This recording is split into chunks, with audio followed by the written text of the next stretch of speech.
आज के समय में बाल झड़ना एक बहुत ही कॉमन प्रॉब्लम है और ये मेन एंड वुमेन दोनों में ही देखा जाता है। लेकिन सबसे बड़ी बात यह है कि लोग बिना इसका कारण जाने अपने घर पे ही इलाज करना शुरू कर देते हैं, तो जिसकी वजह से फ़ायदा तो बहुत कम होता है लेकिन नुकसान बहुत ज़्यादा हो जाता है। तो सबसे पहले हम बाल झड़ने के कुछ कारणों के बारे में जानेंगे, फिर हम आगे सॉल्यूशन बताएंगे। देखिए, ओवरऑल देखा जाए बाल झड़ने के मैंने 2 कैटेगरी बनाई है। बाल झड़ने के 2 कैटेगरी वाइज कारण बताऊंगा। तो पहली कैटेगरी है इन्फेक्शन की और दूसरी कैटेगरी है न्यूट्रिशन की कमी होने से। तो पहले इन्फेक्शन में, और एक और होता है एलोपेशिया, ये एक बीमारी होती है, आप गूगल पे पढ़ लीजिए क्या कैसे होता है। तो अभी हम इन्फेक्शन और न्यूट्रिशन 2 चीज़ों पे बात करेंगे। तो पहले इन्फेक्शन की बात करते हैं। तो इन्फेक्शन में कई तरह से इन्फेक्शन हो जाता है बालों में, जैसे कि मान लीजिए किसी दूसरे का तौलिया यूज़ कर लिया, दूसरे की कंघी यूज़ कर ली, साबुन यूज़ कर लिया, कहीं भी सर रख के सो गए, तो ये इन्फेक्शन होने के एक कुछ शुरुआती कारण होते हैं। लेकिन इन्फेक्शन होने के जो देखा गया है कि जब हम लोग यात्रा करते हैं, कहीं ट्रैवल करते हैं, तब इन्फेक्शन बहुत ज़्यादा हो जाता है। जैसे कि मान लीजिए आप ट्रेन में सफ़र कर रहे हैं और पता ही नहीं चलता ट्रेन में बर्थ जो होती है वो साफ़ है या नहीं है, वहीं सर रख के सीधा सो गए। कहीं मान लीजिए कहीं दूसरे रिश्तेदार के यहाँ जा रहे हैं या कहीं होटल में रुक रहे हैं, तो वहाँ एक इतनी गारंटी नहीं होती ना साफ पता नहीं किसने पहले आके उस पिलो को या उस सीट बर्थ को या उस होटल के कमरे को यूज़ किया है, उसे क्या बीमारी थी, अच्छा था या नहीं था। तो इन सब चीज़ों से इन्फेक्शन काफ़ी ज़्यादा हो जाता है, जो पता तो नहीं चलता शुरुआत में, लेकिन शुरुआत में लगता है कि हाँ कोई वजह से झड़ रहे होंगे, लेकिन इस वजह से इन्फेक्शन काफ़ी ज़्यादा हो जाता है। और इन्फेक्शन होने की एक वजह और होती है पॉल्यूटेड वाटर का यूज़ करना। जैसे कि अब देखा गया है कि शहरों में लोग जो पानी का इस्तेमाल करते हैं नलों वाले पानी का, वो साफ़ नहीं होता, ज़्यादा क्लोरीन वाला पानी होता है। तो अगर आप उस पानी से बाल धोएंगे, बालों में लगाएंगे, तो वो बाल की जड़ों को नुकसान पहुंचाता है और उसको कमज़ोर करता है, इसकी वजह से बाल झड़ने लगते हैं।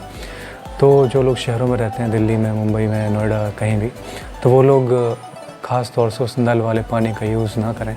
मैं भी दिल्ली में रहता था, तो मेरे भी बाल उसी पानी की वजह से झड़ना शुरू हो गए थे। तो मैंने देख ली, मुझे समझ में आ गया था कि मेरे बाल किस वजह से झड़ रहे हैं। तो मैंने उस नल वाले पानी को यूज़ करना एकदम से बंद कर दिया। मैं जहाँ पीजी में रहता था वहाँ पर एक आरओ लगा हुआ था, तो मैं उस आरओ के पानी को बॉटल में भरता था, उस आरओ के पानी से मैं सर धोता था, बाकी नहाने के लिए वो नल वाला पानी यूज़ करता था। तो आप लोग भी, जो लोग शहरों में रहते हैं, वो नल वाले पानी को बालों में ना लगाएं, वो काफ़ी नुकसानदायक होता है, हाई क्लोरीन पानी होता है वो। आरओ के पानी से, साफ़ पानी से ही अपने बालों को धोएं। अब कई लोग सोचेंगे कि आरओ पानी या ड्रिंकिंग वाटर से बाल धोएंगे तो महंगा पड़ेगा। महंगा बाल की कीमत से ज़्यादा तो नहीं होगा बाल अगर चले जाएंगे उससे तो सही है कि 5-6 रुपये 10 रुपये एक्स्ट्रा खर्च कर दिए हैं। बाल रोज़ नहीं धोने चाहिए, हफ्ते में 2 बार 3 बार बस। इन्फेक्शन होने के आपको कारण पता चले, जिसमें कि पॉल्यूटेड वाटर, कहीं भी गंदी संदी चीज़ों का यूज़ करना। कई बच्चे क्या होते हैं कि बार बार बालों में हाथ फेरते हैं। क्या होता है कि हाथ में गंदगी होती है, वो बार बार आप हाथ फेरेंगे तो वो गंदगी बालों में जाएगी, इसलिए बड़े बुज़ुर्ग होते हैं बार बार मना करते हैं कि ज़्यादा बालों में हाथ नहीं फेरने चाहिए। एक बार कंघी कर लिए, बस सेट कर लिए, बस छुओ मत उसको। बार बार कहीं आप छू रहे हैं और उसी गंदे हाथों को अपने सर पे लगा रहे हैं, बालों को बार बार छू रहे हैं, तो उससे गंदगी जमती है, जिससे कि इन्फेक्शन होने के खतरा बढ़ जाता है। तो गंदे हाथों से भी बालों को ना छुएं। तो इन्फेक्शन होने के आपको कारण पता चले। अब हम न्यूट्रिशन की बात करते हैं। देखिए, बाल का सबसे बड़ा हेल्दी होने का सोर्स होता है प्रोटीन। अगर आपके बॉडी में प्रोटीन सही मात्रा में है तो आपके बालों भी आप नरिश्ड लगेंगे, आपके बाल हेल्दी लगेंगे। और प्रोटीन के बाद एक और सबसे महत्वपूर्ण चीज़ होती है आयरन। अगर आपकी बॉडी में आयरन भरपूर मात्रा में है तो आपके बाल की स्कैल्प मजबूत रहेगी, वो झड़ेंगे नहीं। आयरन, प्रोटीन, ये 2 मेन चीज़ हैं जो आपकी बॉडी में कम नहीं होने चाहिए।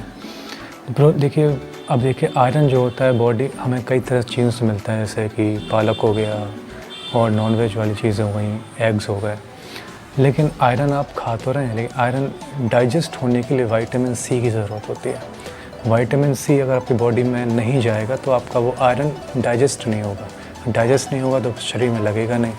और इसलिए विटामिन सी भी आप लेते रहा करिए। विटामिन सी खट्टी चीज़ों में होता है, जैसे कि मान लीजिए नींबू हो गया, संतरा, मौसमी, दही, इन सब में विटामिन सी पाया जाता है। तो आप लोग विटामिन सी को भी और लेते रहा करिए ताकि आयरन जो है शरीर में एब्जॉर्ब होता रहे।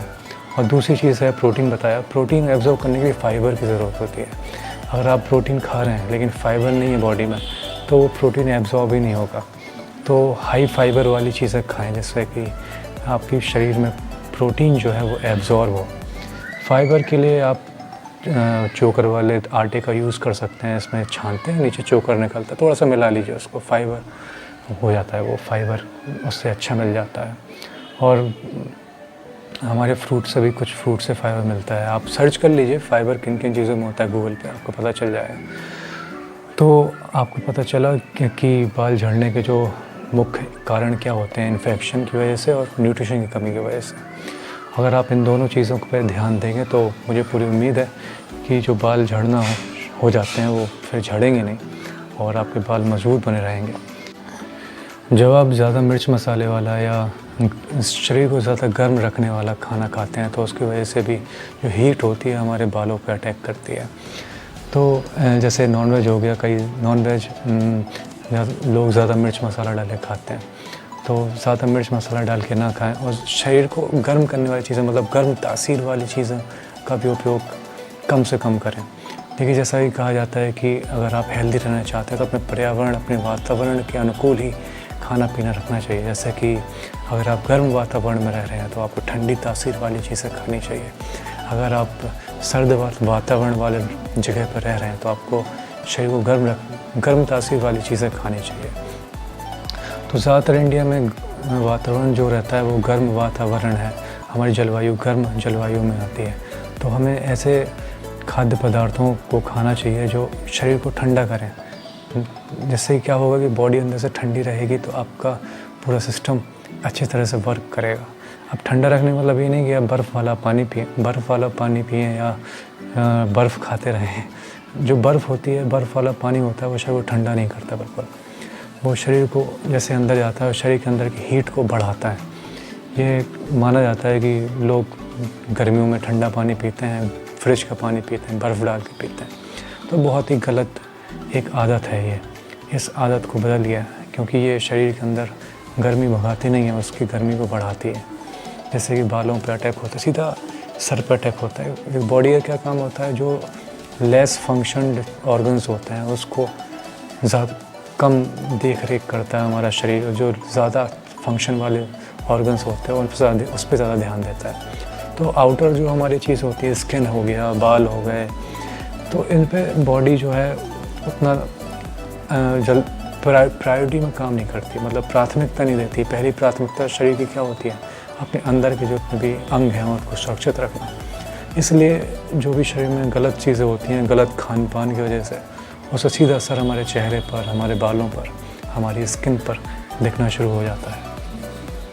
तो आप लोगों को अच्छा खाना खाना है, शरीर को ठंडा रखने वाला खाना खाना है, ठंडी तासीर वाला खाना खाना है। गर्म तासीर वाले खाने से बचिए, चाट, पकौड़े, समोसे, तली हुई चीज़ों से भी बचिए। आई होप कि आप लोगों को इस वीडियो से काफ़ी हद तक चीज़ें पता चल गई होंगी, किस तरह से अपने बालों को झड़ने से बचाना है और क्या क्या कारण होते हैं उसके झड़ने के। आप इस वीडियो को अपने दोस्तों के साथ भी शेयर करिए ताकि आपके दोस्त लोगों को भी पता चल सके कि क्या क्या कारण होते हैं और किस तरीके से अपने बालों को सुरक्षित रखना है। और मेरे चैनल को सब्सक्राइब कर दीजिए और लाइक कर दीजिए। Thank you.